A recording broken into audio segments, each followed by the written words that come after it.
Hello, this is Greg Berg with the Stearns County Soil and Water Conservation District, giving you the weekly conservation update.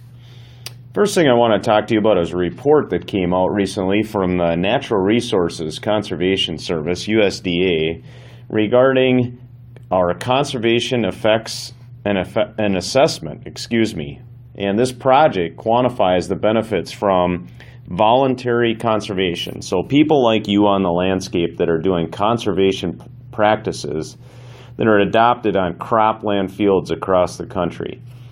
So here's an example just to quantify how much impact this is having. So a national cropland conservation practices reported from 2003 to 2006, they reduced the annual edge of sediment off from fields by 278 million tons per year.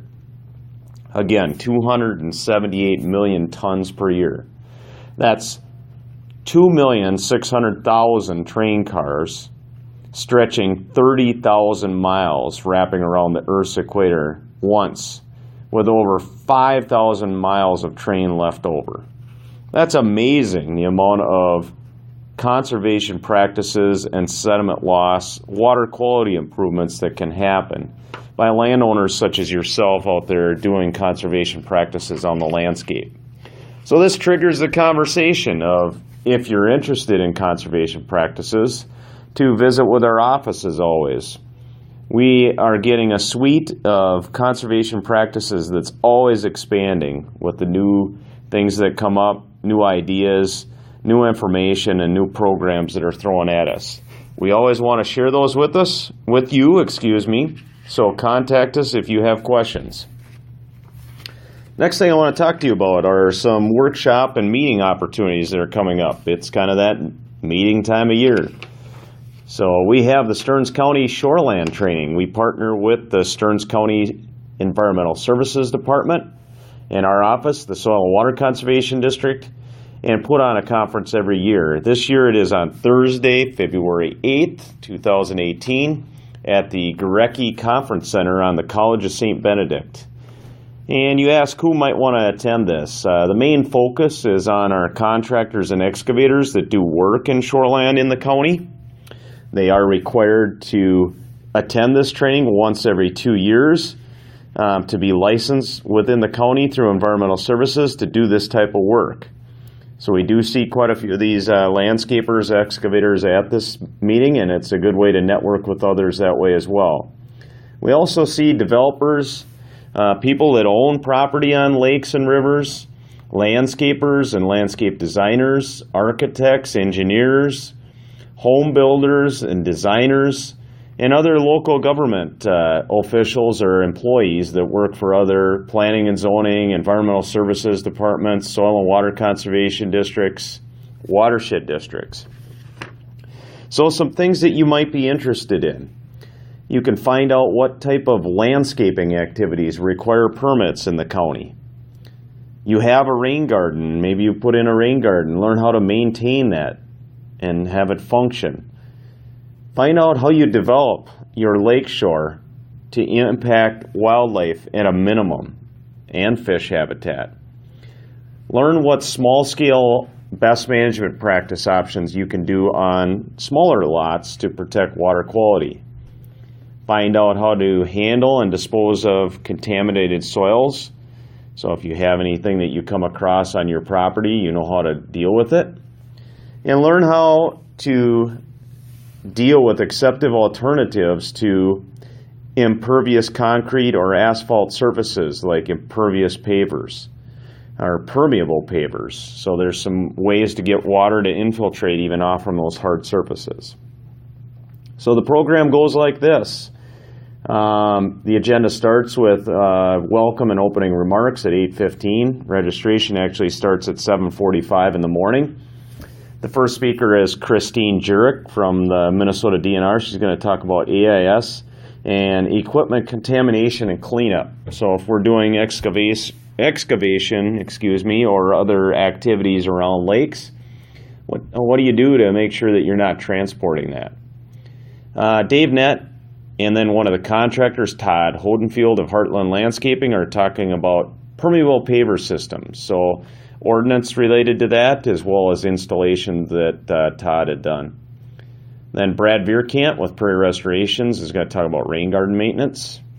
We'll have a break to visit with a bunch of the vendors that are there, and I want to mention them as well. We have Brock White, Glacial Ridge Growers, Minnesota Native Landscapes, Ramey Turf Products, Central Landscape Supply, Lawn and Driveway Service, and Prairie Restorations will be there. So then we kick her back up and we go on to development on our lakes and how it impacts fish and wildlife habitat. Eric Altena, he's a fisheries manager out of Little Falls. Then at 11:30 we'll have handling of contaminated sediment by Steve Klein, Bar Engineering. 12:15 we have an hour-long lunch, so a good lunch, time to network and visit those vendors again. 1:15 topographic alterations with Dave Nett. He's going to talk about permits that are required for topographic alterations in the county. 2 o'clock a small-scale best management practices with Shane Mizagi from U of M Extension. And we're going to do another break, time to network again, visit with those vendors, eat some good snacks, get something to drink. Then we come back and have a on-ground example, the Whitney Park Project, dam removal and stream bank restoration. So Randy Sabart from SEH, he's an engineer, is going to talk about the project, coordination, design, and then Dennis Larson of MAAC, he's a excavator contractor. He is going to talk about the actual construction that he did. So if you have questions or want to register, you can contact Environmental Services or the Soil and Water Conservation District office. Pre-registration deadline is February 2nd, and that is important because after the deadline, the cost goes from $30 before the deadline to $75 after the deadline. So the $30 is a pretty good bargain when you consider the training as well as the lunch, the breaks, all that good stuff. Let me talk to you about another training coming up. We have the Farmers Fair. We did this for the first time last year, and it was a good success, so we're doing it again this year. Thursday, March 8th, at the Roadside Tavern from 8 a.m. to 4:30 p.m. And new this year, if you pre-register, you attend the meeting all day. At the end of the day, we are going to be drawing for a $500 Mills Fleet Farm gift card. So you as a landowner and operator or agricultural farmer out there can attend this conference for the whole day or workshop and have a chance to win a $500 gift card. So what are we going to talk about that day? James Shepper from Ag Resource Consulting is going to talk about cover crops and a variety of crop rotations. We will have a bunch of vendors there to visit with as far as products and services related to the agenda. And then we'll have cover crop seeding methods by Dr. James Eckberg, University of Minnesota. We'll have a lunch and that midway area with the vendors to take a look at things and talk with people and look at the booths and get some more information. 1 o'clock, integrating cover crops and manure. Randy Pepin and Grant Anderson are going to talk on that. And then we're going to have ag land management practices to reduce soil loss. Matt Thoreau. Then we're going to talk about the Discovery Farm results. Tim Raditz. And then drain tile inlets and outlets, alternatives for water quality improvements. Paul Sweeney. And then at the end, we're going to have two landowners talk about ag land management practices to reduce soil loss and show local examples. There will be lunch included, the breaks are included, all kinds of good coffee, soda, water, dessert, and plenty of time to network with others. So if you get a chance, Thursday, March 8th, the Farmers Fair, you can get more information by contacting our office or the Sauk River Watershed District. They are taking the registrations. Again, this is Greg Berg with the Stearns County Soil and Water Conservation District giving you the weekly conservation update.